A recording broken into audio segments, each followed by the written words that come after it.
பள்ளி கல்வி மற்றும் உயர்கல்வி போன்ற துறைகளுக்கான ஒதுக்கீடுகள் இடைக்கால வரவு செலவு திட்ட மதிப்பீடுகளுடன் ஒப்பிடும்போது திருத்தப்பட்ட வரவு செலவு திட்ட மதிப்பீடுகள் ஏன் குறைந்து உள்ளன என்பதாகும்.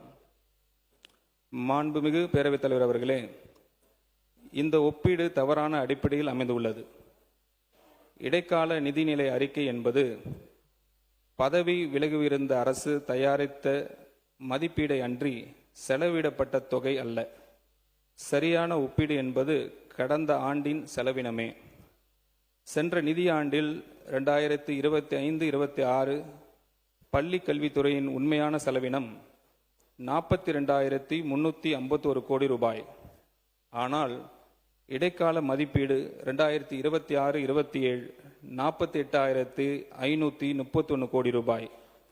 அதாவது உண்மை செலவை விட சுமார் 6,180 கோடி ரூபாய் மிகையானது.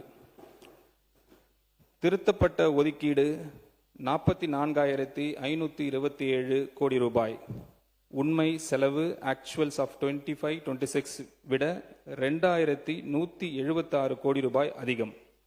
எனவே இந்த ஒதுக்கீடு நிகழ்கால தேவைகளின் அடிப்படையிலும் கடந்த கால செலவு முறைகளின்படி அமைந்துள்ளது. மேலும் சென்ற நிதியாண்டில் 2025-26 உயர்கல்வித்துறையின் உண்மையான செலவினம் 7,454 கோடி ரூபாய். இடைக்கால மதிப்பீடு 2026-27 8,504 கோடி ரூபாய். அதாவது உண்மை செலவை விட சுமார் 1,050 கோடி ரூபாய் மிகையானது.